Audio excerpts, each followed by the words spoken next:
AI development used to look something like this. But what if I told you it could look something like this instead? In this Flowise Masterclass, I'm going to show you how anyone, yes, anyone, can build powerful AI-driven solutions without writing a single line of code. Figuring out which AI platform to learn can be overwhelming, especially since there seems to be a new tool released every single day. That's why, after helping thousands of people build AI solutions, I can confidently say Flowise AI stands out. It's stable, reliable, and lets you create powerful AI apps without coding. So what is Flowise? According to Flowise themselves, they are an open source, low-code tool for developers to build customized LLM orchestration flows and AI agents. This is just a fancy way to say that you can build pretty much any AI-driven solution using large language models and agents, without needing to write tons of code. And don't let this part about developers put you off though. You can build incredible solutions in Flowise without needing to write any code. In fact, there's no coding involved in this entire tutorial at all. Because Flowise uses nodes to create the workflows, we can easily swap out one node for another. For instance, if you want to change the LLM provider, simply swap out the LLM node for something else. Looking at their GitHub repo, Flowise currently has over 33,000 stars. And if we have a look at this graph, we can see the platform is constantly growing in popularity. And at the time of recording, Flowise is currently on version 2.2.3. And these guys are constantly adding new features and updates to the platform. And personally, what I really respect about Flowise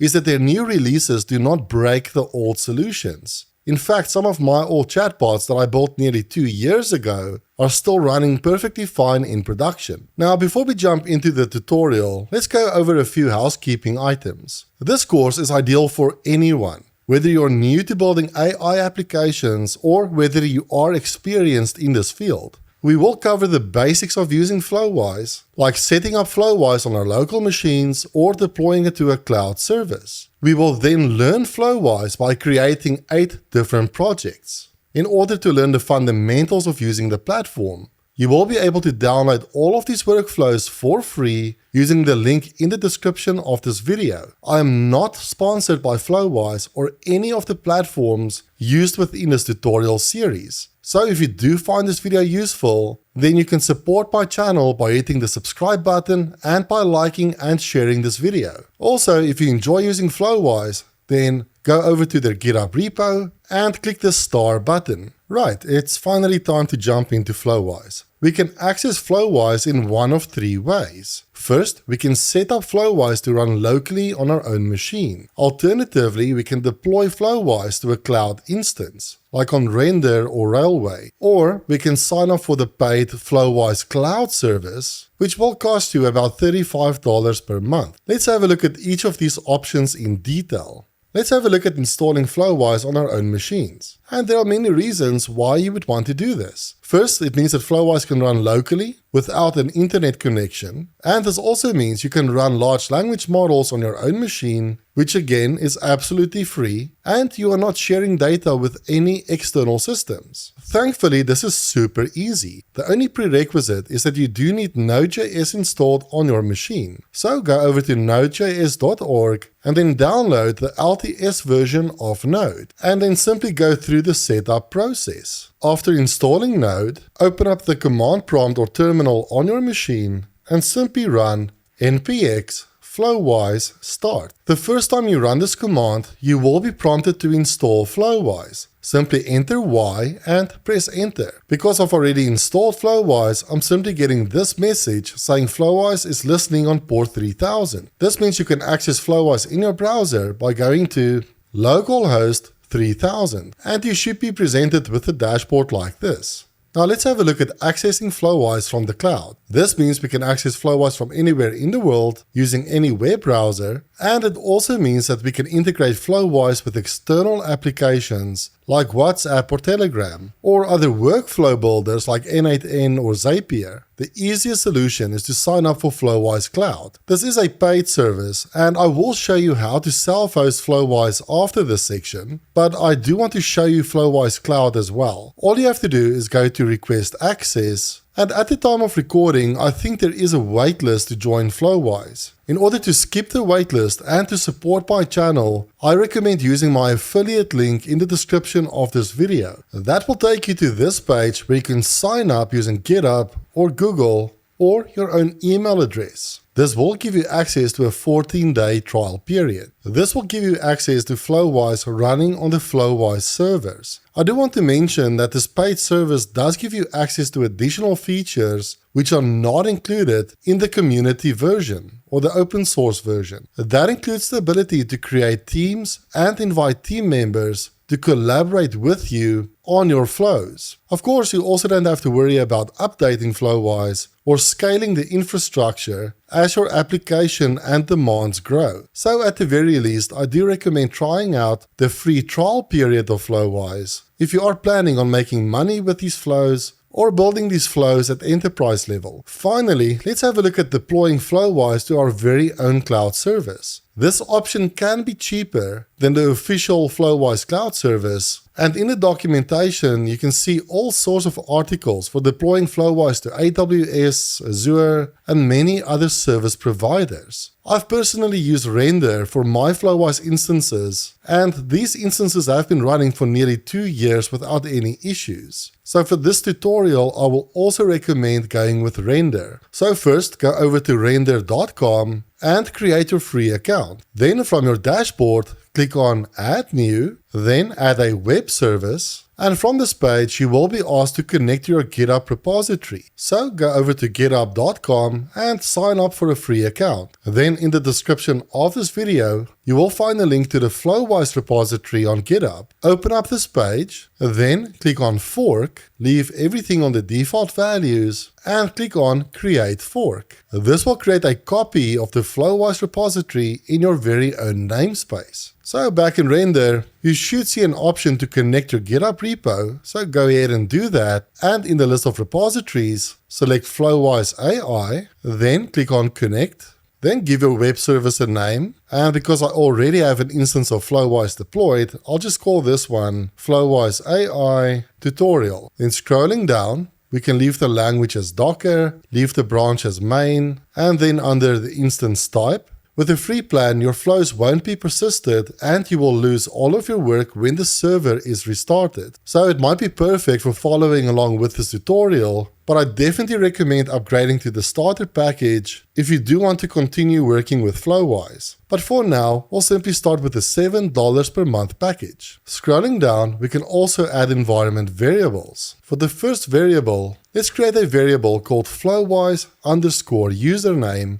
and let's set our username value. I'll simply call mine admin. Let's add another variable for the Flowise password, and I'll simply enter the password as password123. I would suggest that you use something way more secure than this. Let's add a few more variables. Let's set the port as 3000. Let's add another variable for the node version, which we can set as 18.18.1. Now the following variables are not needed if you are using the free plan, but if you do want persistent storage, in other words, you don't want to lose your flows whenever the server is restarted, we can go ahead and add the following variables. Let's set the API key path as /opt/render/.flowise. Let's add another variable for the database path, and this is the exact same value as the API key path. So I'll simply copy this value as we will be using it a few more times. Let's add another variable for the log path, which will also set equal to this value, but we'll also add /logs. Let's add one more variable, and this is the secret path with the value of opt/render.flowise. I know that was tedious, but we are nearly done. All we need to do now is to attach the drive or the volume. Let's go to Advanced, then under Disk, let's click on Add Disk. And for the mount path, we'll paste in that same value that we used earlier. And for the disk size, I'll simply go with 1 gig. And believe it or not, but we are done. Let's simply click on Deploy Web Service. The deployment will take a few minutes to complete. And we're now live. Great, so all we have to do to access Flowise is to click on this URL, and we will be prompted for a username and password, which we set as admin and password 123, and we can now access Flowise. So do take note that if you self-host Flowise, the responsibility to keep Flowise up to date falls with you. But thankfully that's super easy. Flowise is constantly adding new updates and fixes to their main GitHub repo. This text is currently saying that this branch is up to date, but if you are behind, it will say something in the lines of, this branch is behind a certain amount of commits. All you have to do in that example is to click on Sync Fork, and there will be a button here that will allow you to update your fork. In fact, let me show you an example from another repo, like this N8N fork that I have. So this N8N instance is sitting within my own namespace, and here we can see that this is actually 28 commits behind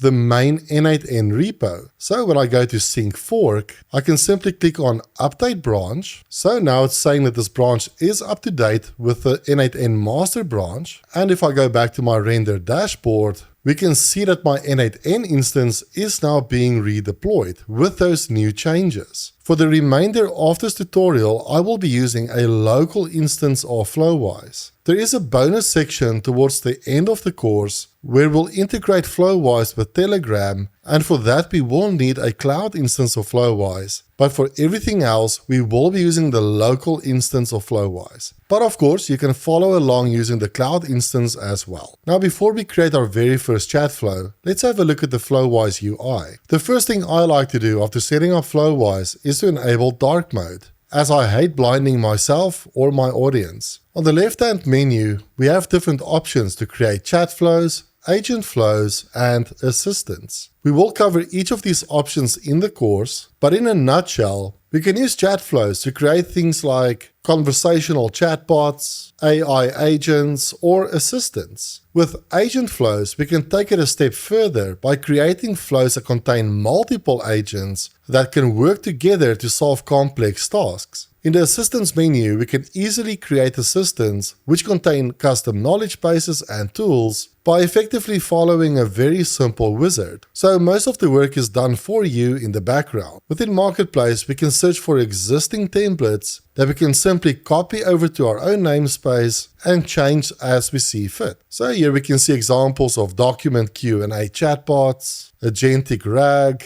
and a whole bunch of other very cool examples. Of course, we will be creating everything from scratch. Within the Tools menu, we can create our very own tools, or we can also go to the Marketplace and look for any existing tools, and then copy these tools over to our own namespace. Or if we click on Create, we can create our very own tools by writing some JavaScript code. Within the Credentials menu, we can see all the credentials that we've stored in Flowise. These will contain things like our connection details to OpenAI or Anthropic, or our vector stores. So this is a very elegant solution for maintaining all the credentials in a centralized place. We can also set global variables within the Variable menu, and each of our flows will have access to these variables. Within the API Key menu, we can create and view our API keys. Flowise offers a massive list of APIs that you can call from outside of the platform in order to interact with your flows or even make changes to your flows. And in order to use those APIs, you do need to authenticate the API call with an API key. Lastly, we can use the Document Stores menu to create our very own knowledge bases. And our AI agents will have access to these document stores. We will spend a lot of time in this menu soon. Before we create any of our chat flows, we need to decide on which large language model we're going to use for this tutorial course. These large language models are effectively the brains for these AI chat flows. Now, giving you advice on what to use in this tutorial can be very tricky, because I know there will be those of you who are not willing to spend any money to use services like OpenAI or Anthropic, and you would prefer to use free services. So I will give you some advice on those free services and what to use and what to avoid. But I'm personally going to use OpenAI during the course of this series. So for those of you who would prefer to use free models, this is what you can do. If you're running Flowise locally and you have the hardware to do so, then you can use something called Ollama to run open source models directly on your machine. I have a dedicated video on my channel discussing how to set up Ollama and use it within Flowise. So this is just going to be a brief explanation on how to do that, but if you do get stuck, then check out that video, which I will link in the description of this video. But in a nutshell, go to ollama.com,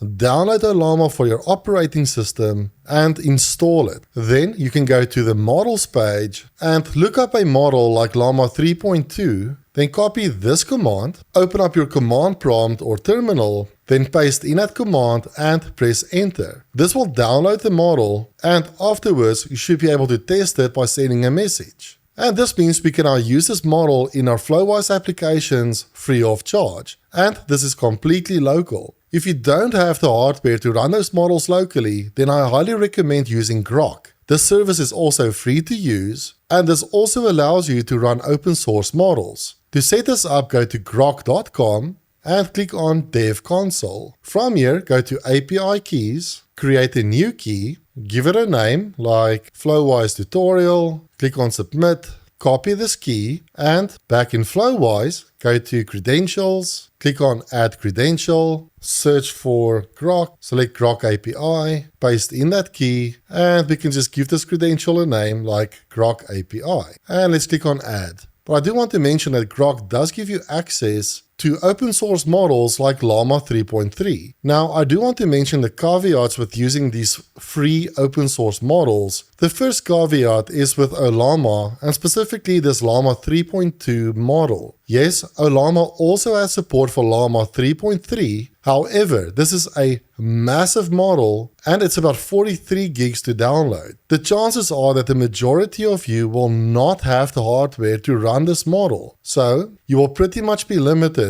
to run Llama 3.2, the 3 billion parameter model. Most hardware will be able to run this model. These small models are more than capable of handling things like chatbots or very simple agents. But once we start building multi-agent flows, you will run into issues. For the multi-agent flows, I definitely recommend a way more intelligent model like the Llama 3.3 model, in which case you might want to use Groq instead. However, Groq comes with its own shortcomings. In order for Groq to be free, they have to enforce rate limiting. So it's very possible that your flow will just simply stop working because you've technically hit your rate limit. So as much as people don't like hearing this, I do recommend using a paid service like Anthropic or OpenAI for learning how to build AI applications. It's just not worth it, in my opinion, to try and get some free model to function as opposed to simply learning how to build these applications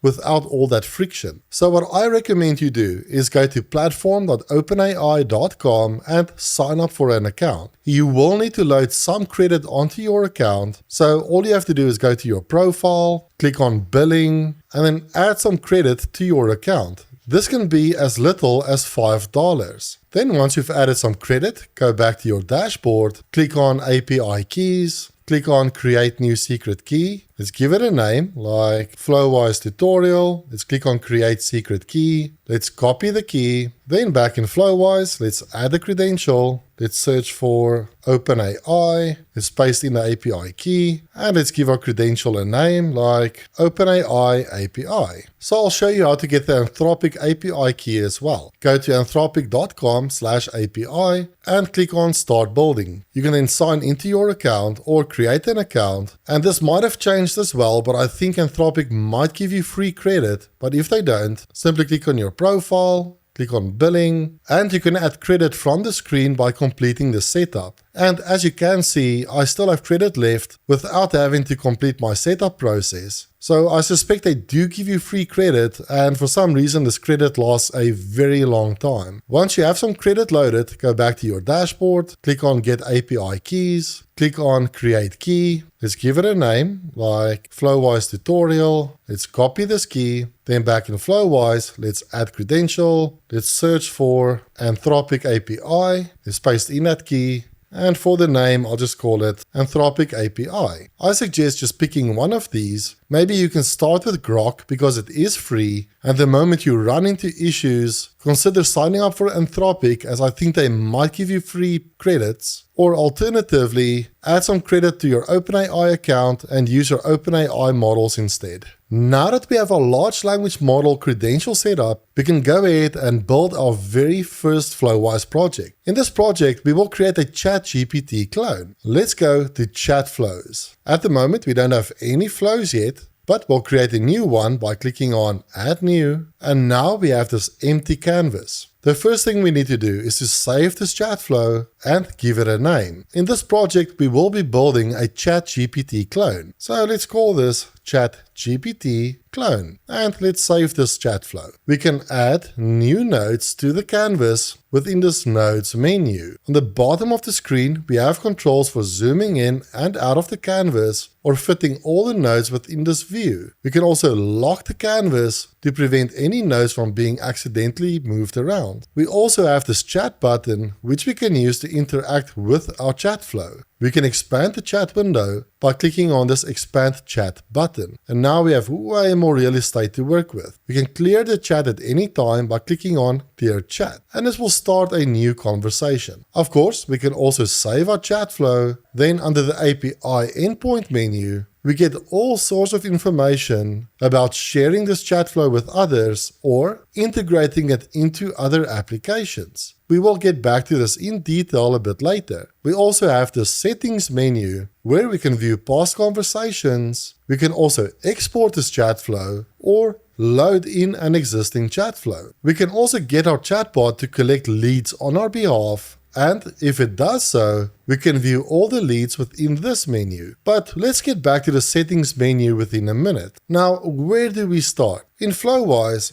all projects need to contain either chains or agents. Now, we will have a look at agents a little bit later, but for a very simple chatbot, we can simply use a conversation chain. Let's go to Add Nodes, and here you will notice agents as well as chains. We will get back to agents a bit later, but let's open up chains and let's see what our options are. So if we scroll down, we will find this option here called the conversation chain. Let's add this node to the canvas. This node takes in a few inputs, and any input with this red star means it's a mandatory input. So we need to assign a chat model, which is our large language model, and we also have to assign memory. Memory will simply allow our chatbot to recall information from past messages. Optionally, we can assign a chat prompt template and an input moderation node. Let's actually start with the memory node. Let's go to Add Nodes, then under Memory, let's add the buffer window memory node, and let's connect this to our chain. With size, we can determine how many previous messages should be pulled into the prompt. By default, the previous 4 messages will be included, but I'll increase this to something like the previous 20 messages. You don't want to make this value too big, because a long conversation will start up using a lot of tokens and drive up cost, and it will most probably reduce the quality of the response. Now let's have a look at chat models. For this project, I will show you how to use each of the providers that we discussed earlier, but moving forward, I will be using OpenAI. And within chat models, we get access to a whole bunch of service providers like Anthropic, and we also have access to Ollama. We also have OpenAI, and lastly, Groq. Let's start with the Groq node. Let's attach this chat model to our conversation chain. Let's also select the credentials which we created earlier, and for the model name, let's select Llama 3.3, the 7 billion versatile model, and let's set the temperature to something like 0.6. This is just a value between 0 and 1, 0 meaning the model will be less creative, and 1 meaning the model will have full creative control. I prefer a value in between, and I like to stream back my responses as well. Let's save this chat flow, then in the chat window, let's test this out by sending something like hello. This was super quick, but we already got our response back from our large language model. Now let's try a different model. Since we've installed Ollama and downloaded the Llama 3.2 model, we can try this Ollama node. So let's attach this to our conversation chain. we can leave the base URL on the default value. And for the model name, I'll simply enter Llama 3.2, the 3 billion parameter model. And again, I'll set the temperature to 0.6. In order to get this model name, you can simply open up your command prompt or terminal and run Ollama list. And this will show you all the models that you downloaded to your machine. And all you have to do is copy the model name and paste it into this field. What's nice about the Ollama node though is that you are also able to upload images, which is something that we'll do in the next video. Let's save this. Let's give it a spin. So in the chat window, I'm going to clear this chat and let's enter hello. And I'm getting the response back from Ollama. Let's also have a look at Anthropic. So under chat models, let's go to chat Anthropic. Let's attach this to our conversation chain. And let's select our Anthropic credentials. Under the model name, we will be using Claude 3.5 Sonnet, the latest model. Let's again change the temperature to 0.6. Let's save this flow. And in the chat, let's clear this chat and let's send hello there. And we got our response back from Anthropic. And finally, let's add OpenAI by adding this chat OpenAI node. And this is the node that I'll be using throughout this course. Let's select the credentials. Yeah, I'll actually leave this on GPT-4o mini, as this is a super cheap model and it's actually very intelligent. Let's change the temperature to 0.6. Let's save this. And in the chat window, let's send our message again, hello, and we got our response back. Now let's improve this chat flow. Within the chain, we can click on additional parameters to change the system prompt. We can use the system prompt to change the behavior and persona of the chatbot, and we can also specify additional things. But the way I like to do this is to start with a hashtag, which is really a markup syntax for a paragraph heading. Then we can call this role, and below this we can enter something like your name is Max, respond with humor and emojis. Let's save this. Let's close this pop-up and let's save the chat flow and watch this response. We can say something like, what is your name? And it's telling us that its name is Max and it is responding with emojis. Let's test the memory as well. So I'll enter, my name is Leon. It will say, nice to meet you, Leon. And now we can test the memory by asking it, what is my name? And of course, it was able to recall our name because we are including the previous 20 messages in this conversation context. Speaking of conversations, Flowise allows us to view all the previous conversations by going to settings and view messages. On the left hand side, we can view all the conversations, and so far we've only had one. And do take note that if you delete the conversation, like how we've been doing so far, those conversations will be deleted from this list as well. Within this conversation, we can view all the previous messages. So we started with hello, and we can see the entire conversation history. This can be very useful once you deploy your chat flow to production to view how people are interacting with your flows, and this also allows you to fine-tune your flows and improve the results. We can also ask users to leave feedback, and I will show you how to enable feedback in a second. Let's close this pop-up, let's go to messages, let's go to configuration, and here we can set all sorts of things related to our chat flow. We can enable rate limits, which will prevent people from abusing our flow. We can also set things like starter prompts. So maybe we can do something like, tell me a joke. Let's add another one like summarize this article or whatever else. When we save this, you will now notice in the chat flow, if I start a new chat, we now get those starter messages. Very cool. Let's go back to configuration and let's go to follow-up prompts. Let's enable follow-up prompts, and this will actually use AI to generate additional questions or follow-up prompts. Therefore, we need to specify a provider. I'll select OpenAI and I'll select my credentials. For the model, I'll just use GPT-4o mini and we can leave the prompt as is. Let's save this. Let's try this again. So let's say something like, why is the sky blue? Now, after this response, we get these suggestions for follow-up prompts. Very cool. In the settings, we can actually do a lot of very cool things, like we can enable speech to text, which means you can use your microphone to chat with your application. We can also enable chat feedback. In fact, let's enable this now and let's go to save. Then I'm going to clear the chat And in the chat window, let's say hello. And now we have the option to like or dislike a response. And whatever we choose, we are able to provide additional feedback, like this was not what I expected. Let's submit this feedback. And now when you go to view messages, at the top, we can see the amount of feedback that we received, as well as the positive feedback percentage. So far, it should be 0% because I disliked that chat. And in the conversation itself, we can see the comment that the user left for us. This is perfect for fine-tuning these conversations. Now we're nearly done with configuration. We can go to Analyze Chat Flow to enable things like Langsmith. So if you do want to use tools like Langsmith or Langfuse, you are able to provide your credentials and then debug and analyze your chat flows using these tools.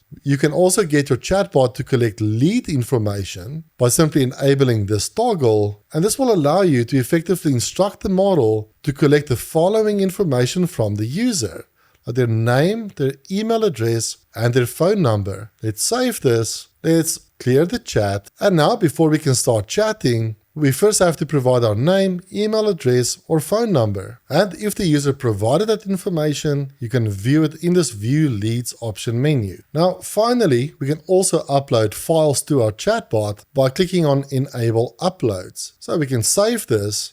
And this means that now in the chat window, we have the ability to upload files from our machine. For instance, I'll upload this QA document containing information about my AI agency. So let's ask a question like, what services do you provide? This response is actually 100% correct. So this is a super easy way to upload a document and then ask the agent to summarize it or extract certain information from the document. Now that we have the super fancy chatbot, how do we share it with people? Well, thankfully that's very easy. We can click on API endpoint, and Flowise gives us a lot of different options. We can embed this chatbot into any website, and this will show us a little chat bubble. Of course, you don't have to build chatbots. You can also call this chat flow from Python or JavaScript, and they also give you the curl command. So if you are a developer, you can simply call this API endpoint and pass in a message, and that will stream back or return your response. Or if you feel lazy like me, you can simply go to Share Chatbot. You can click on Make Public, then copy this URL,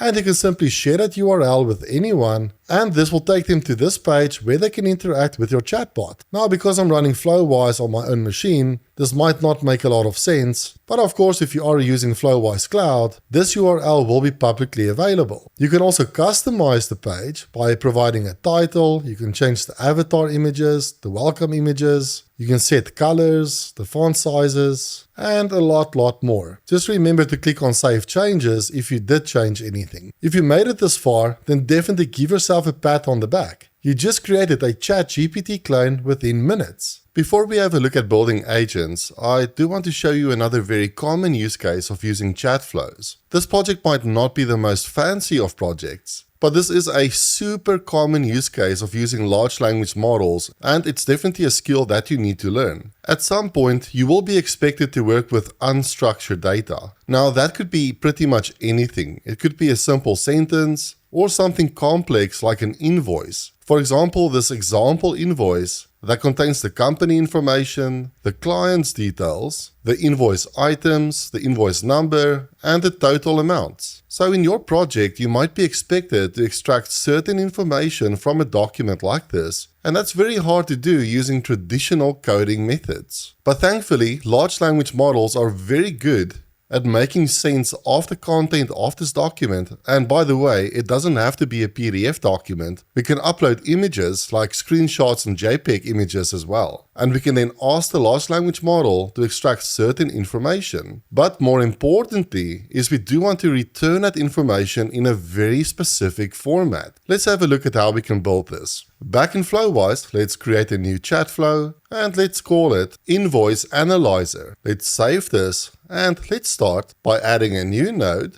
Then under chains, let's add an LLM chain. This chain takes in a large language model. We can also assign a prompt template, But more importantly, we can also assign an output parser. So it's this output parser that will allow us to specify the exact output in which we expect this response. Let's start by assigning our large language model. So let's go to Chat Models, and I'll add the Chat OpenAI node. I'll select my credentials. I'm going to leave it on GPT-4o Mini. I'll set the temperature as something like 0.2 because I don't want to give this model too much creativity. And let's attach this to our chain. As I mentioned earlier, we can also upload images simply by enabling this toggle. But do take note that if you do want to use image uploads, then you do need to select a model with vision capabilities. So for OpenAI, that would be the GPT-4 Vision Preview model. I'll simply disable this for now. And now let's add our prompt template. So under prompts, let's add a prompt template. And let's also go ahead and attach this prompt template to our chain. Now, we can use a prompt template to provide additional instructions to our model. It's almost like the system prompt on the chat models. Now, for the prompt template, we can actually expand this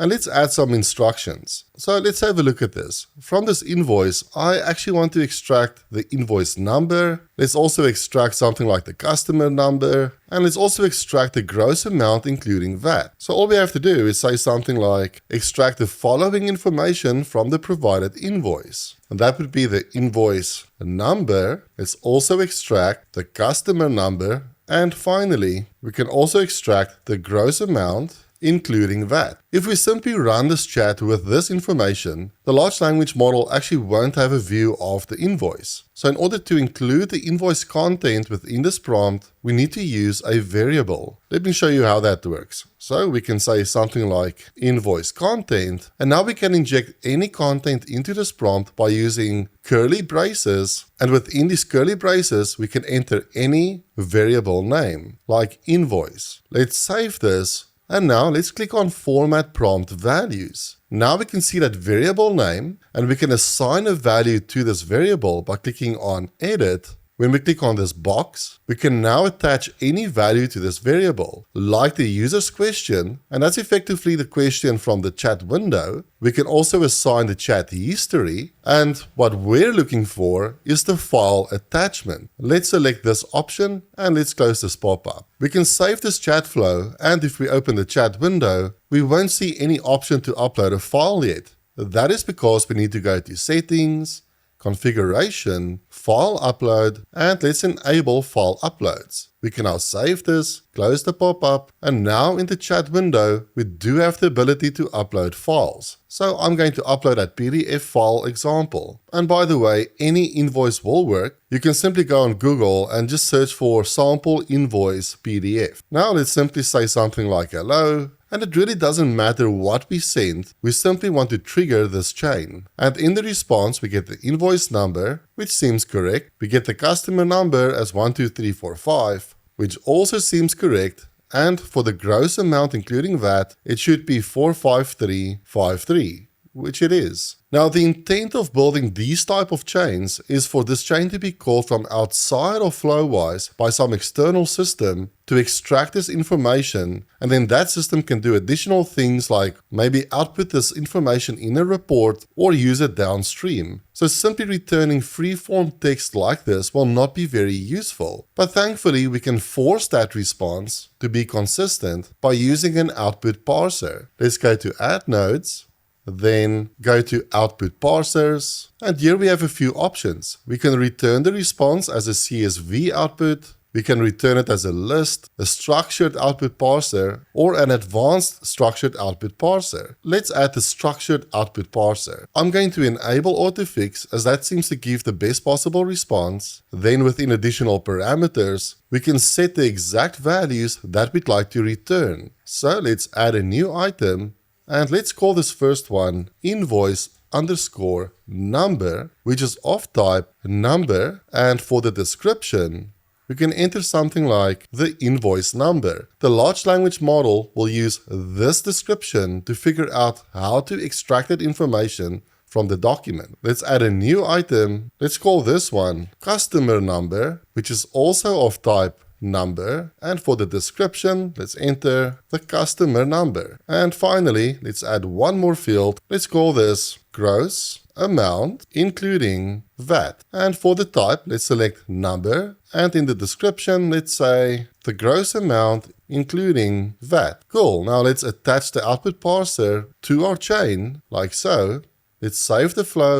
And in the chat window, let's upload our file. Let's say go. We now receive a JSON structure, and these field names will be consistent every time we call the service, and the values follow the exact types that we defined. For example, the gross amount now simply returns the amount itself without the currency. If we wanted to return the currency as well, we could simply go to additional parameters. Let's add amount currency. Let's change the type to string. And for the description, let's enter the gross amount currency. Let's save this. Let's run this again. So I'll clear the chat. Let's upload the file and let's say go. And this time we also get the currency back. Now these type of flows can actually be incredibly powerful. You don't have to necessarily extract information from an invoice for this to make sense. You can use the same chain to build sentiment analysis workflows. You can classify different documents based on the content within those documents, etc. Now it's time to move on to the next project. In this project, we'll build our very first AI agent. Agents are super cool. You can give an agent a task and that agent will reason the steps that it needs to execute in order to achieve that goal. And some instructions might be simple. For example, we might ask an agent to go online, retrieve some data, and give us a response. But agents can also execute multiple steps. For example, we might ask the agent to go online, retrieve data, but then also store the data in a database. This is without a doubt one of the most important concepts to understand in 2025. So in this project, we'll build our very first research agent. And before we build this agent, let me explain one of the limitations we have with something like ChatGPT by using our ChatGPT Clone. If I ask this large language model a question about recent data, it should tell us that it actually doesn't know. It doesn't have up-to-date information. Like, what is the current weather in New York? And we will get a response saying that the large language model can't answer our question because it can only answer questions from its training data. Now, the benefit of agents is that we can assign tools that will assist the agent in achieving its goal. For example, the ability to search real-time data online. Now, enough talk. Let's create our new chat flow. Let's give it a name like Research Agent. And now, instead of adding a chain to the canvas, we will now add an agent. And here we have a list of different agents, but the most commonly used agent is the tool agent. So with the tool agent, we can assign tools, of course, but we can also assign memory so that we can have a conversation with this agent. And of course, we need to assign a chat model. Let's start with the chat model then. Under Add Nodes, let's go to Chat Models, and I'll assign the Chat OpenAI model. Let's attach a chat node to our agent. I'll select my credentials. For the model name, I'm actually going to switch over to GPT-4o, and this is because agents are slightly more complicated than simple chatbots. Agents do a lot of reasoning behind the scenes to figure out which tasks need to be executed in which sequence and which tools should be called in order to achieve this goal. Therefore, I do recommend selecting an intelligent model for all the projects going forward. I'll set the temperature as 0.6, and let's also go ahead and add our memory node. So on the memory, let's select the buffer window memory node. Let's attach it to our agent, and we'll change the size to 20 messages. Now, before we add any tools, let's save this flow. Then in the chat window, let's simply send a message like hello, just to make sure everything is working. Great. Now this agent still won't be able to answer up-to-date information. For instance, what is the current date and time? It will tell us that it actually doesn't know because we haven't assigned any tools to assist the agent yet. So what we can do is go to Add Nodes, and under Tools, we get a list of ready-to-use tools like Brave Search API, we've got a calculator tool, the chain tool, which allows us to create a chain within this project and call that as a tool. Or we can use the chat flow tool to call other chat flows as tools. We can also execute code using the code interpreter node and a whole bunch of others. As an example, let's add the calculator tool. So I'll simply drag it onto the canvas. let's attach it to our agent. And if we save this flow and ask our agent a math question, like what is 2000 times 20 divided by 5? What you'll now notice is that we get this little icon in the response, and this indicates that a tool was called along with the tool name, which is the calculator tool in this instance. By clicking on this button, we can see the exact inputs that were passed to that tool and the tool output. Right, now let's add more tools to this agent. Let's add a tool that will provide the current date and time to our agent. Now, in the tool list, you will notice that there actually isn't a tool available to get the current date and time. We could use a custom tool, so this node over here, and that will allow us to write JavaScript code to get the current date and time. But we don't want to write any code, so what we'll do instead is go to Marketplace, then let's filter on Tools, and within this list we get this tool called Get Current Date Time. So let's click on this, and if we scroll down we can see the JavaScript code for getting the current date and time. So let's click on Use Template, let's click on Add, and if we go to the Tools menu, we can now see that tool over here, and if we wanted to, we could make changes to this tool. For example, we might want to change the time zone to our time zone, but for this demo, I'll simply leave it as is. Let's go back to our chat flow, let's go to our research agent, then under Add Tools, let's go to the tool menu, let's add the custom tool, and in this drop down, we can see our current date time tool over here. Now let's simply attach this to our agent under Tools, and do take note you can assign more than one tool to an agent. Let's save this, and let's ask it, what is the current date and time? We can see that tool was indeed used, giving us our current date and time. This research agent isn't very useful at the moment, because if I ask it something like, what is OpenAI 03, it actually doesn't know,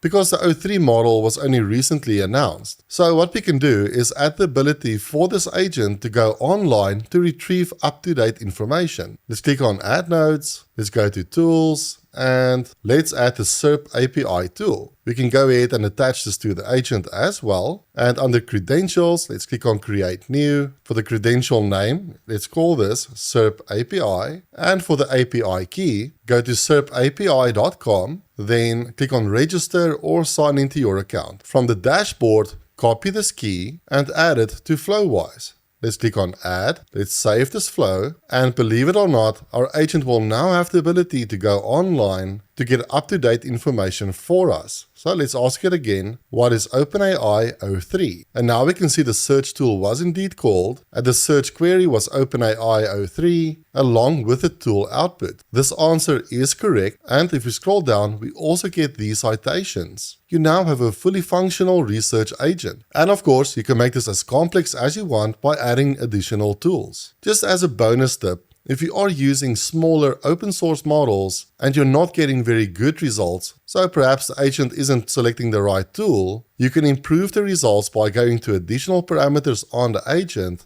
and then providing some additional instructions. For example, when asked questions about math, use the calculator tool. Or perhaps, if you're asked questions about recent events, use the search tool. In this project, we're going to build an agent that has access to a custom knowledge base. Now, this can have plenty of use cases. This could very simply be a customer-facing chatbot that can answer questions about our business, or we can use it internally to answer questions related to our company's data. And dealing with custom knowledge bases is one of Flowise's strengths. Let's start by adding a new chat flow, and let's call this Customer Support Agent. In this example, I want this agent to be able to answer clients' questions related to my fictitious restaurant called the Oak and Barrel. I've simply created this Word document containing all the common questions and answers related to my restaurant. Things like contact information, the current specials, etc. I also created the CSV document containing all the menu items along with their prices. So what we want to build here is an agent that has access to these custom documents. And what we could do then is simply grab this code snippet and embed it into our website.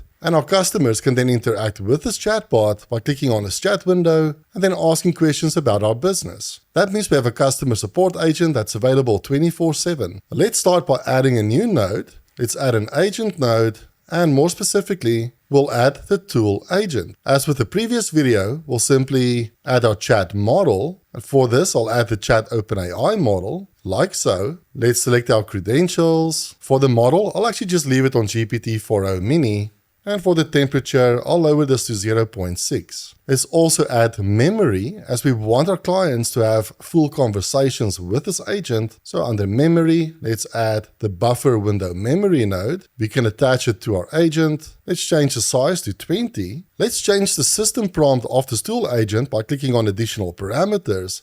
And let's change this to role. And let's say, your name is Max. You are a customer support agent for a restaurant called Oak and Barrel. Keep your answers precise and use the knowledge base to answer questions about the restaurant. That's all we need for now. Now let's set up our knowledge base. Let's go back to the dashboard and let's go to document stores. We can use document stores to effectively create custom knowledge bases. This is a fantastic solution because we can create a document store over here, and these document stores will be accessible to any of our chat flows. Let's create a new document store. Let's call this Oak and Barrel. Let's add this. Let's open this document store and let's start attaching our knowledge sources by clicking on Add Document Loader. Here we have integration with a lot of different applications, and we can upload things like CSV files. We can use the Cheerio web scraper to extract information from websites. But what I need is the docx file loader, so I'll upload my file. And by the way, all of the files will be available in the link in the description. Now, if I click on Preview Chunks, this will return all the contents in the document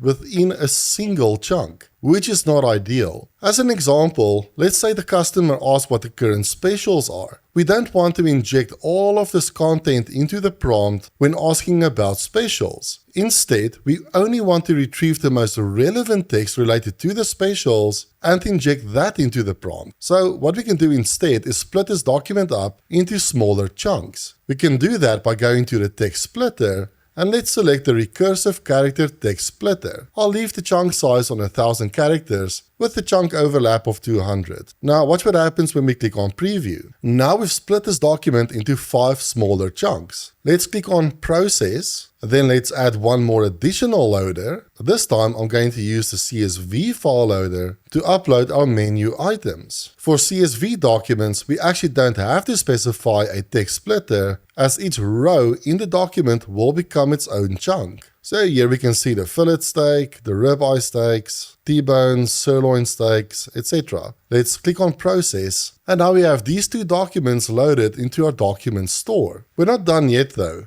We've simply prepared this data at this stage, and now the next step is to upsert this data into a database. So what we can do is go to More Actions. Let's click on Upsert All Chunks, and now we have to configure this document store. So we have to set things like the embeddings, we have to specify a vector store, and optionally, we can specify a record manager. Let's start with the embeddings. Embeddings will simply take the text from the documents and convert it into vectors. It's a little bit technical to explain in this video, but the step is necessary in order for the vector store to figure out what the most relevant documents to the user's question is. So as the provider, I'm going to use OpenAI. So I'll select my credentials. For the model name, I'm going to select text embedding 3 small. We don't have to change any of these settings. The text from the documents along with these embeddings will be stored in a database called a vector store. So let's click on this. And Flowise has integration with several vector store providers. We will use Pinecone, which is free to use. So let's create our credentials. Let's give it a name like Pinecone API, and for the API key,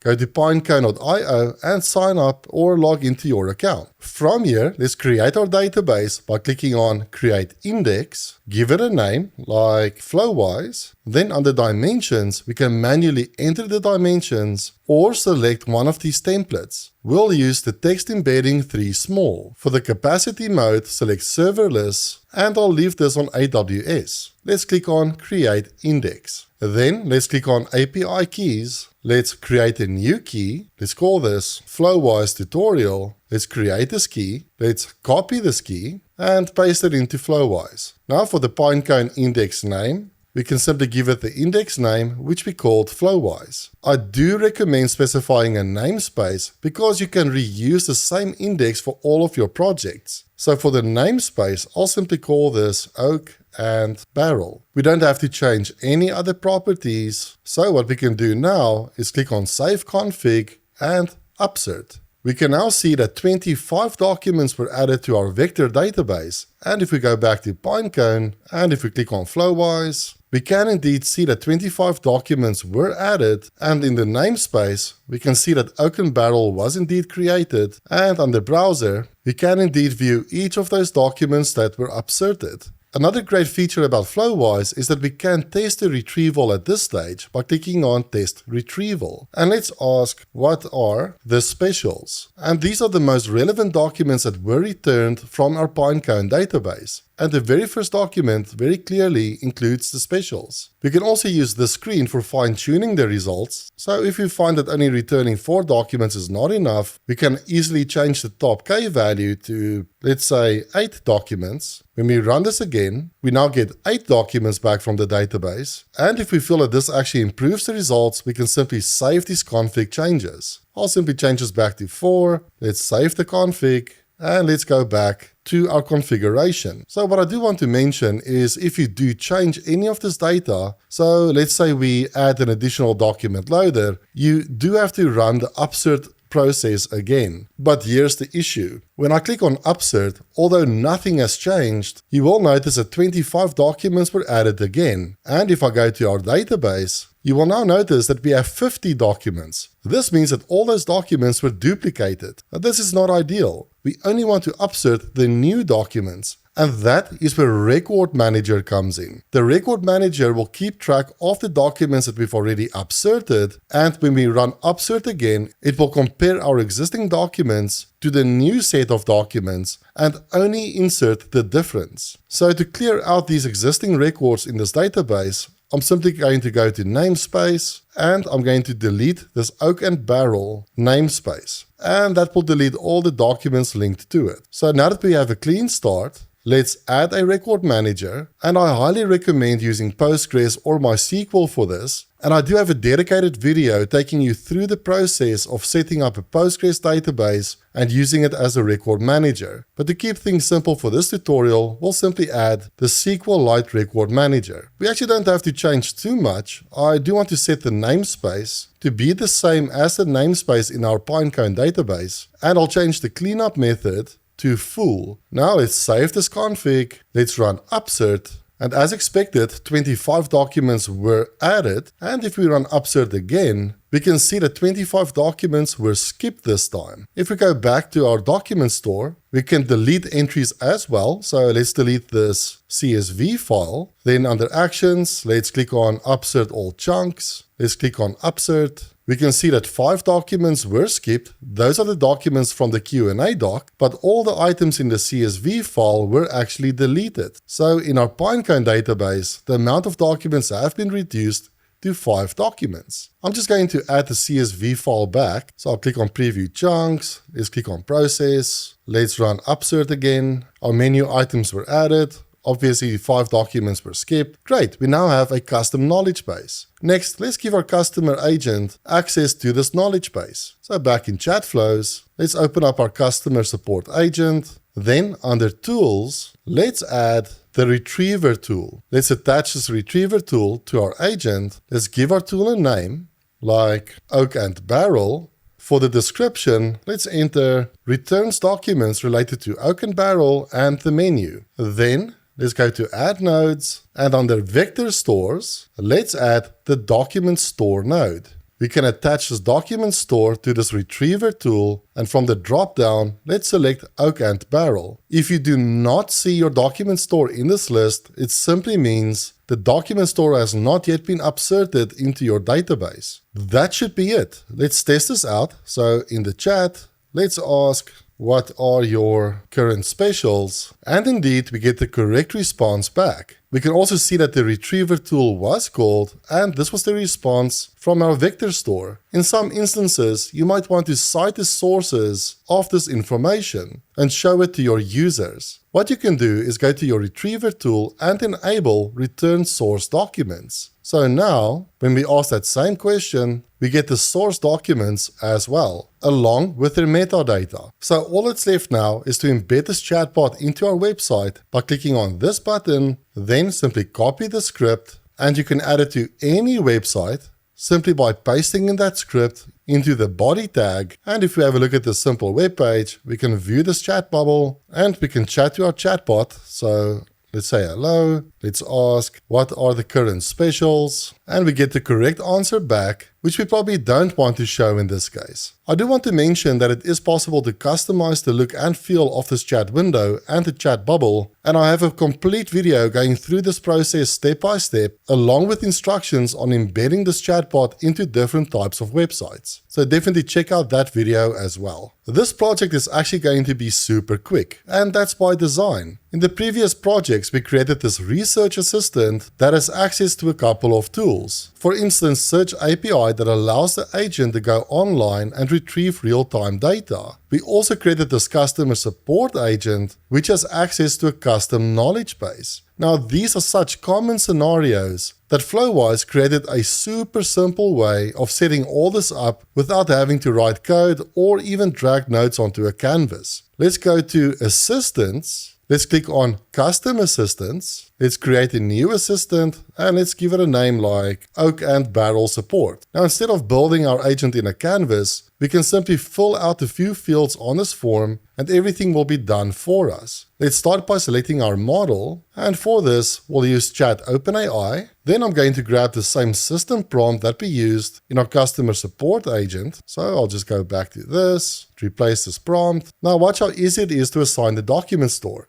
We simply select it from this dropdown, and we can then describe this knowledge base by effectively copying the same retrieval prompt that we used here, like so. Then for the AI model, we do have to specify our credentials. We also have to select our model, which I'll leave as GPT-4o mini. Let's change the temperature to 0.6. And since we've now connected our model, we can actually use this generate button to generate this text for us. So let's click on this. And now we've used an LLM to clean up this description. Scrolling down, we can also allow image uploads and set the image resolution. But what I'm interested in is this tools section. So to add tools, we can simply click on Add Tool and select our tool from the dropdown. Let's select the SERP API tool. Let's select our credentials. And if we wanted to, we could add more tools. Let's save this assistant. And now when we scroll up, we have this preview window which we can use to test this out. As with ChatFlows, we can still click on API endpoints and we get the snippet to embed this assistant into websites. We can call it from Python and everything else, making this a super efficient way to build assistants. Now let's move on to one of the most important features in Flowise, and that is AgentFlows. With AgentFlows, we can create multi-agent workflows. This means we can add multiple agents to the same flow, and these agents can work together in a team or sequentially to achieve a goal. This is similar to frameworks like Groq AI and AutoGen, and this is definitely a growing area and it's definitely a skill that you need to learn in 2025. And this is also where Flowise shines. We can create a new agent flow by going to the AgentFlows menu. Let's click on Add New, and under Nodes, things will look a little bit different. Scrolling down, you now have access to this multi-agent menu, or if you scroll further down, you also have access to this Sequential Agents menu. These are two very different approaches for building multi-agent flows. With multi-agents, we can use a supervisor agent that will automatically delegate the work between the different worker agents. Whereas with sequential agents, we have way more control over the flow of the logic. In this project, we'll create a multi-agent team using a supervisor agent, which will delegate the work between different worker agents. And more specifically, we'll build a software development team that contains 3 worker agents. a software developer, a code reviewer, and a document writer. These agents are a lot of fun to build. Let's start by giving our flow a name like software development team. Then let's start by adding our supervisor node. So under multi-agents, let's add the supervisor node. Let's go ahead and assign a chat model to this agent. So under chat models, I'm going to add the chat OpenAI node. And for multi-agent flows, I highly recommend using an intelligent model like GPT-4o. So I'll select my credentials. Then let's select GPT-4o.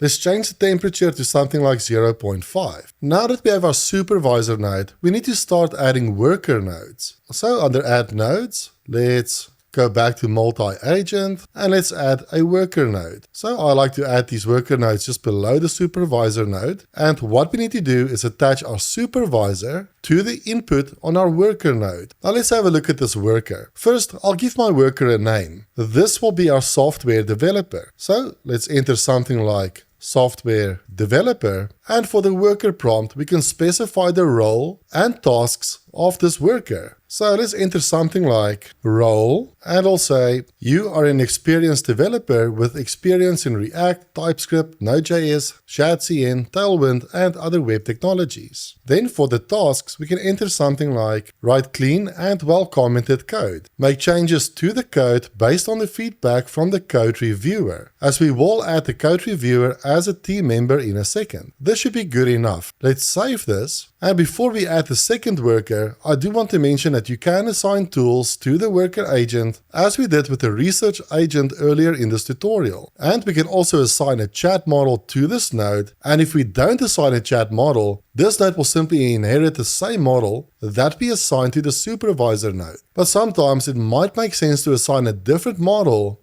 based on the worker's function. Certain workers might not need an expensive model to be assigned to it, and for a software developer worker it might make sense to assign a different model which is better at writing code. Let's actually save this flow and let's test it. And let's expand this and let's say build a to-do list app. First we can see the message from the supervisor, and the supervisor is now calling the software developer, and if we scroll up we can see the response from the software developer showing how to set up this project, how to install all the dependencies, and here we have all the code for the project. So if we wanted to, we could simply copy this code and paste it into a code editor. If we keep scrolling down, we can see the final response from the supervisor saying that no further action is needed and therefore the task is completed. Great, now let's create another worker agent. I'll simply copy this worker. Let's attach our supervisor node to this worker. Let's rename this to code reviewer. In the worker prompt, let's actually replace the role and the tasks. The role will be you are responsible for reviewing the code as written by the software developer. And in tasks we can say ensure that the code is of a high standard and well commented. Recommend changes and improvements to the code, or pass the process on to the document writer if the code is of acceptable quality. Let's save this and let's also create our document writer. So let's attach a supervisor to this worker node. Let's change the name to document writer, and for the prompt we'll replace this role and we'll replace the tasks. For the role we'll say you are responsible for writing the user manual for the code solution as written by the software developer. And for the tasks, let's simply say, write the manual in Markdown and include things like the setup instructions, document the features, and troubleshooting tips. Let's save this and let's test our team. Let's save this flow. Then I'm going to clear the chat and let's ask it again, build a to-do list app. Now we can see the supervisor is running, and the supervisor correctly identified that the software developer should be called first. Now that the software developer is done, the code reviewer is being triggered, and it seems like the code reviewer was indeed happy with the results, and therefore the document writer is being triggered. And finally, we get the user manual for our to-do list app. And as a bonus tip, there's actually a super easy way to get Flowise to generate all of these worker prompts for you. Simply go back to the dashboard, go to Marketplace, then under Type, search for AgentFlow, then click on Prompt Engineering Team. And now we can click on Use Template. We can give this a name like Prompt Template Team, save this. If you do get this little warning messages, simply click on this button to update all the nodes to the latest version. Now let's select our credentials. If you don't want to use Chat OpenAI, you can definitely swap it out for your provider. And if we have a look at this flow, it uses a supervisor node to delegate the tasks between two worker nodes. And these two workers are responsible for generating all the system prompts for our own workflows. Let me show you how this works. Let's say I want to build a software development team with 3 workers. Software developer, then code reviewer, and lastly, document writer. Now we can press enter, and this team will generate all the system prompts for us. So let's have a look at this result. When we scroll up, we can see agent 1 with the name software developer, and here is the full system prompt. Now we can simply copy this prompt and paste it into our multi-agent solution. The same goes for agent 2, and we also have the system prompt for agent 3. This could save you a lot of time in coming up with creative system prompts. With multi-agents, we were able to assign a supervisor node, and this supervisor was able to intelligently delegate the tasks between our different worker agents. One thing to keep in mind with this approach is that we are relying on the supervisor to make the right decisions. We could try to force a sequence of events by changing the system prompt in the supervisor node, but if we really wanted fine-tuned control, we could instead use sequential agents. Let's see how that works. Let's go back to the dashboard, make sure that you are on AgentFlows, then click on Add New. And for this project, we'll create a content creator agent. This agent will be able to go online and retrieve some up-to-date information and then write an article or a blog post or an X post or whatever we want. However, it doesn't end there. After this agent has written the post, we want a reviewer to review that post and suggest additional changes. And we want that review process to run about 3 times. This will greatly improve the final output. Let's start by saving our flow, and let's call this Content Creation Team. And let's save this. We can create sequential agents by going to Add Nodes, then we can scroll past multi-agents, and instead we will use the nodes in the Sequential Agents menu. I do want to mention that sequential agents are incredibly powerful, and it's pretty much a topic all by itself. So in this project, we'll pretty much just dip our toes in how sequential agents work. But if you want to learn more about building advanced applications with sequential agents, then definitely check out the dedicated videos that I have on my channel on this topic. Right, so sequential agents require a starting node and an end node. So let's add our start node, and let's also go ahead and add the end node. So let's scroll down to sequential agents, and let's add this end node. This all makes sense so far, right? We need to start our flow somehow and end our flow somehow. For the start node, we have to specify a chat model. So let's go to add nodes, let's go to chat models, and I'll add this chat OpenAI node. Let's attach it to the start node. Let's select our credentials. Let's select the model name. I'll use GPT-4o. And I do want this agent to be creative, so I'll just leave the temperature on 0.9. Let's also assign agent memory. As with the previous videos on agents, we can use memory to have a conversation with our agent. This means that after our agent has generated the article, we can give it follow-up instructions to make certain changes to the article. So to assign agent memory, let's simply go to this memory menu and let's select the SQLite agent memory node. And let's attach this to our starting node as well. We can also assign state to this flow. We won't have a look at state in this video, as I do have other videos that cover state in great detail. But all the state node allows us to do is to set certain values. In fact, let's quickly add this state node just to demonstrate this. In the state node, we can set values, and these are effectively global variables that are shared between all the nodes within this flow. So we could, as an example, set something like name, and for the operation, let's select replace, and by default, the name could be an initial value. And during the execution of this flow, we might collect the user's name and then change the value in this global state. And that means that all the nodes within this flow will have access to this name property. By default, the conversation history is stored within a variable in state called messages with an operation of append. So initially, we won't have any values within our conversation history. But as this flow runs and as we send messages to this flow, all those messages will be appended to this messages variable. But Flowise will add this for us, so we don't have to explicitly add that messages value to state. Right, but again, if you are interested in learning more about using state, then definitely check out my dedicated videos on sequential agents. Now let's get back to our agent flow. Let's add an agent that will be responsible for going online to perform some research for us and then write a blog article. So let's go to add nodes. Then under sequential agents, let's add the agent node. Let's attach the start node to our agent node.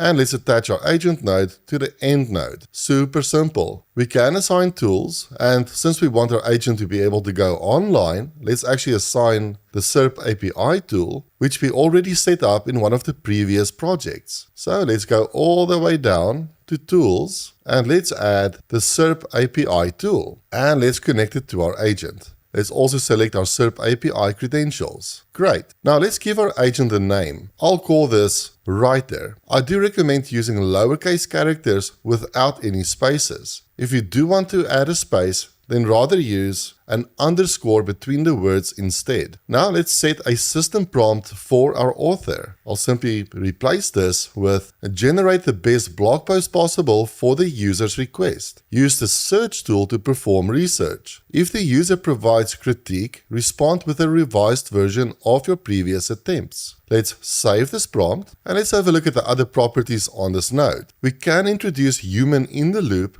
by enabling require approval. This means that before this agent attempts to call a tool, it will first ask you if it's allowed to proceed, and you can then approve or decline that request. If you do enable require approval, you can then click on additional parameters, and then you can change the approval prompt, as well as the text for the buttons that will be displayed to approve or reject the request. But I think this is good enough for now. Let's save this flow, and in the chat window, let's say, write the blog post on OpenAI 03. And after a few seconds, we get our article back. And we can see that the search tool was indeed used. And we get this article back on the OpenAI 03 model, which was recently announced. Because we attached memory to this agent, we are able to ask follow-up questions or make changes to this article. For instance, let's say, place more focus on the negative impact of 03 on the environment and human job security. And our agent should now use the article that it's written and just slightly change it to place the focus on these different aspects. So if we go up to our article, we can now see that the article is definitely way more focused on the environmental impact and things like costs and carbon footprint. Cool. We can greatly improve the quality of our article by assigning another large language model to review the article and to request additional changes. For this application, I actually want that review process to happen 3 times. So it will basically run in a loop, and after the 3rd attempt, we will receive the final article. So instead of jumping directly to the end node, we want to conditionally call the article reviewer, and after the 3rd attempt, we will call this end node. So in order to conditionally call nodes, we can go to add nodes. Then under sequential agents, let's add this condition node. Let's attach our agent to this condition node. We can give our condition node any name. This really doesn't matter. I'll just call this if less than 3 times, like so. And we can now set up our conditions by clicking on this condition button. Let's click on add item. And under the variable, we can access all sorts of variables. And if we were using state, we could use the values in the state object. But as I mentioned earlier, the messages, so the conversation history, is automatically added to state by Flowise. So we are able to access the conversation history. In this instance, we actually want to access the messages.length. So I'll simply select that. Then we can say, if the amount of messages is less than or equal to 6 messages, then we want to call the review path So just to explain this value, the output from the writer node, so the post or the article, will count as one message. Then our reviewer will provide feedback, and that will count as a second message. Our writer will then make changes to the article based on the feedback from the reviewer, which will count as the third message. And that will then go back for review, and that will count as the fourth message. Of course, the writer will then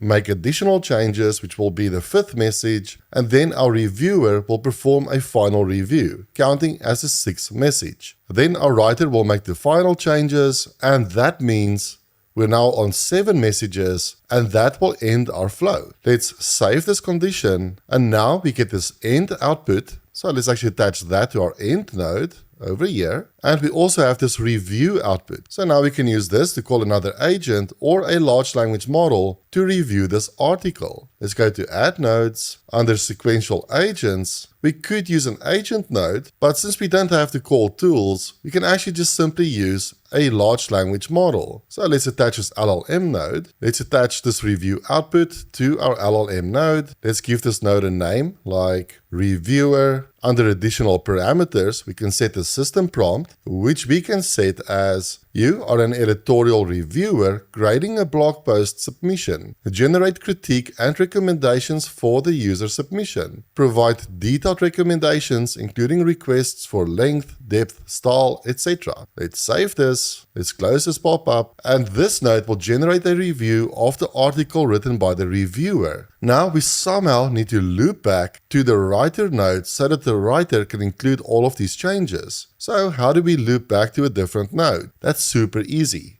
Let's go to Add Nodes. Under Sequential Agents, let's add the loop node.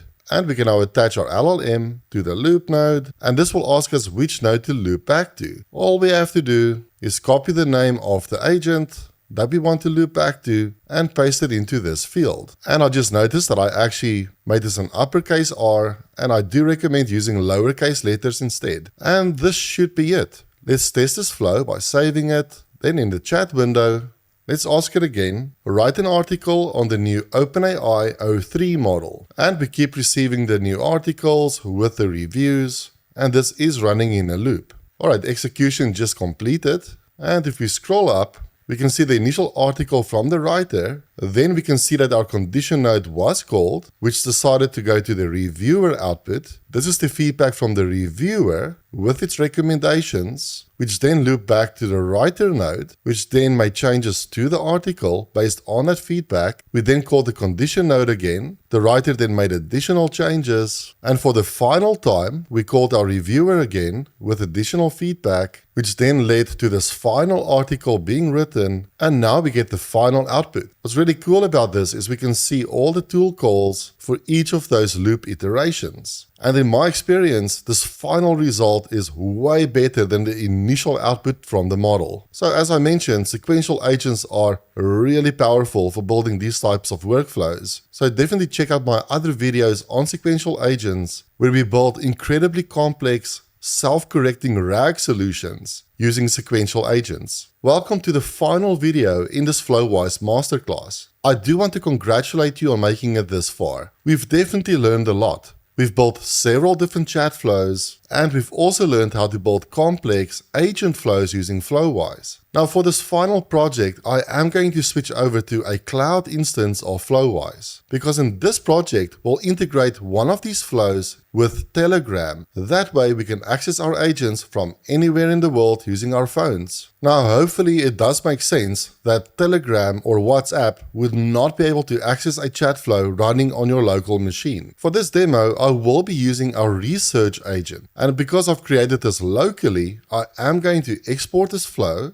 So I'll export it to my machine, and now I'll log into my cloud instance. And as a reminder, you can sign up for the Flowise Cloud instance by using my affiliate link in the description of this video. And you will get access to a 14-day trial without needing to provide your credit card details. So from here, I'll go to chat flows. Let's create a new chat flow. Let's click on settings and load chat flow. And then let's save this and let's call this research agent. Let's select our SERP API credentials. I'm actually going to delete this custom tool as well as the calculator, so we only have web search available. Then for the OpenAI node, I'll select my credentials, and let's save this flow. I'm just going to test it in the chat by saying, hey, let's ask something like, what is the current weather in Cape Town? And I suspect this didn't work because my SERP API credentials are not correct. So I'm going to sign into serpapi.com. I'll grab my API key, and I'm simply going to click on edit and paste in that key. I'm going to save this, and in the chat, let's ask it again, what is the current weather in Cape Town? And this time it did use the search tool. Now that we have our research agent working, we can add it to Telegram. It's important to note that Flowise is focused on building AI applications, and the way you can interact with Flowise from outside of the platform is to call their API endpoints. Flowise does not provide out-of-the-box integration with platforms like Telegram or WhatsApp. Therefore, you still need to add some sort of integration tool into the mix, like Make.com, Zapier, or N8N. I will be using N8N in this tutorial, and I actually have a lot of N8N related tutorials on my channel as well. So if you want to follow along with what I'm doing in this video, then click on the N8N link in my description and sign up for your free trial. Alternatively, you can use Make.com, which is free to use. And again, if you want to support my channel, then use my affiliate link in the description of this video. And although I'll be using N8N in this tutorial, Make.com is very similar and you'll be able to follow along. After signing into N8N, you will be provided with a dashboard. Let's create a new workflow. Let's rename this. I'll just simply call this Flowise Agent Tutorial, and let's click on Add First Step.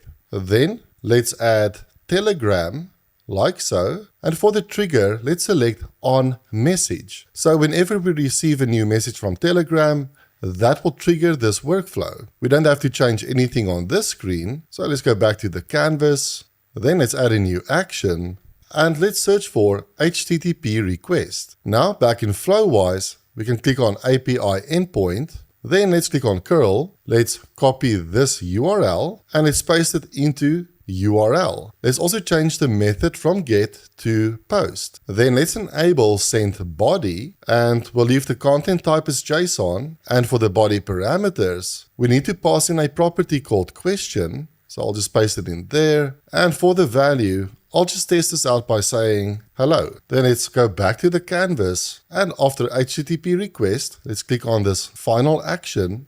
Let's search for Telegram, and then let's select send a text message. Now let's set all of this up. Let's open up the Telegram trigger, and under credentials, let's click on create new credential. Here we have to provide an access token, which we need to get from Telegram itself. Thankfully, N8N is very well documented. We can simply click on open docs and then follow these instructions. The first thing we need to do is to start a chat with BotFather. So let's click on this link. You do need to sign into Telegram if you haven't done so already. And then let's click on Open in Web. Then let's click on Start. And in this list of commands, let's click on New Bot. Now we have to give our bot a name, and this can be anything. I'll just call this one Flowise Research. And now we have to enter a unique username. And this name needs to end with the word bot. So let's just enter something like Flowise Research Bot. Great, now we can copy our token and add it to Telegram. I'm also going to rename this connection, and I'll just call this Flowise Tutorial. Let's save this, and if everything was done correctly, you should see this green connection message. Let's go back to the canvas. Let's also set that connection in this send message node. So I'll change it to this Flowise Tutorial connection. Let's go back to the canvas. Let's test this workflow. I'm actually just going to disconnect this final connection as this is giving us errors at the moment. Let's click on Run Test Flow. In fact, it seems that this will keep giving us issues. So I'm actually just going to delete this node for now. Let's click on Test Workflow again. And now it's waiting for a message from our Telegram bot. So back in Telegram, We can now click on this bot to access it. Let's start the conversation. And now we can see that N8N was indeed triggered. Let's run this again. And I'm just going to send a message like, hello. So going back to N8N, if we double click on this trigger node, on the right hand side, we can see the output of this node. Let's change this to the schema view. And in this view, we can see the name of the person who sent the message. And at the very bottom, we can indeed see the message text. So what we can do now is on this HTTP request node, instead of hard coding the value as hello, we can instead change this to schema mode and then grab the text that we received from Telegram itself. I'm going to test this node by itself, and this actually made a call to Flowise. And from our Flowise agent, we received this text, hello, how can I assist you? I do want to add one more parameter to the body, and that is the chat ID. If we call Flowise without providing a chat ID, then a new chat ID will be generated for each interaction. This is not ideal if we want to use chat memory. So this means the agent won't be able to recall our previous conversations. So what we can do is pass in the chat ID that we received from Telegram, and now our agent should be able to recall information. For example, let's say my name is Leon. Let's run this. Okay, it's saying hello Leon. And now let's ask what is my name. Let's run this. And it was able to recall that our name is Leon. If we go back to Flowise, we can go to settings, view messages, and we can see that conversation with an ID of 5784. And if we go back to Telegram, this is indeed the 5784 number that we received from Telegram. And of course, we can see our conversation history. Great. Now, finally, let's send a response back to Telegram by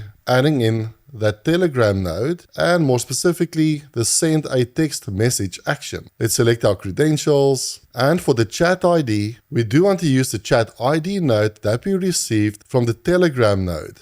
So this guy over here, and let's grab the chat ID. And finally, for the text, we can grab the text from the Flowise API. Great. Let's run this. And now back in Telegram, we can receive that response coming through. But we also get this additional text which we don't want. So in order to remove that, click on Add Fields, append N8N attribution, and disable this. Let's test the step again, and now we simply get our AI's response. Now all that's left to do is to save this flow and activate it. We can click on Got It, and now we can have conversations with our agent. So let's say, hey, what is OpenAI 03? And it says your name is Leon, which is definitely not correct. And that is because in the HTTP request node, I still have this hard-coded value. So let's make sure to use the message that we received from Telegram. Cool. Let's save this. And back in Telegram, let's start this again with, hey, let's ask it, what is